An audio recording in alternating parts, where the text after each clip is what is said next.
The decision by Mike Rosteck to retire and open a gun shop here in Cedar Falls was an obvious one.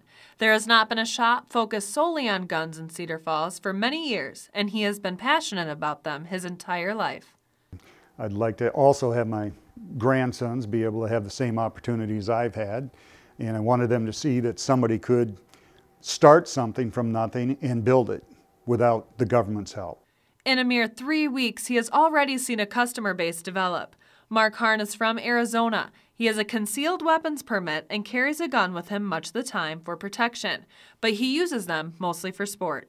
He was visiting and shared with me his views on gun control. I think they should increase the difficulty, the background checks. I think person-to-person sales should be stopped. I think if more people were trained properly to carry a gun, it'd probably be a safer place. I had the opportunity last week to sit down with Congressman Bruce Braley to get his take on the issue. I am one of those people who think we need to be having a dialogue. We need to spend more time listening to each other rather than talking over each other. And that's why I've been working on legislation in Congress that will help bring people together to solve these problems. Okay, can you tell me a little bit more about that legislation you're I can.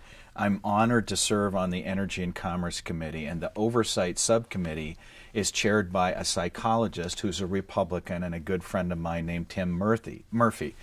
And he brings a unique perspective to some of the problems with mental health. And we've had hearings where families have testified about the challenges they experience if an adult child who has rights of privacy is in need of help for a psychotic condition, and as parents they are unable to provide the help and input sometimes because they are denied access to their child's medical records to get them the treatment they need.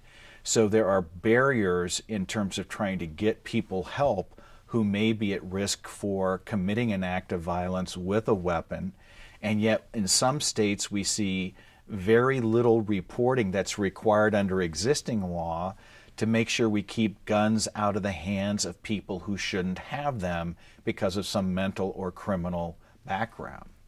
It was reported that last year 99.6% of gun permits that came across the table in Iowa were approved. Congressman Braley explained a reason for this.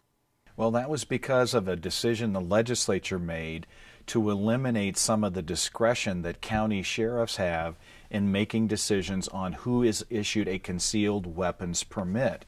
And if you talk to a lot of those sheriffs who are on the front line of law enforcement, they have concerns because they are almost required as a matter of course to issue those permits, even though there may be additional background information that's missing before the permit is issued. Mike had his own views.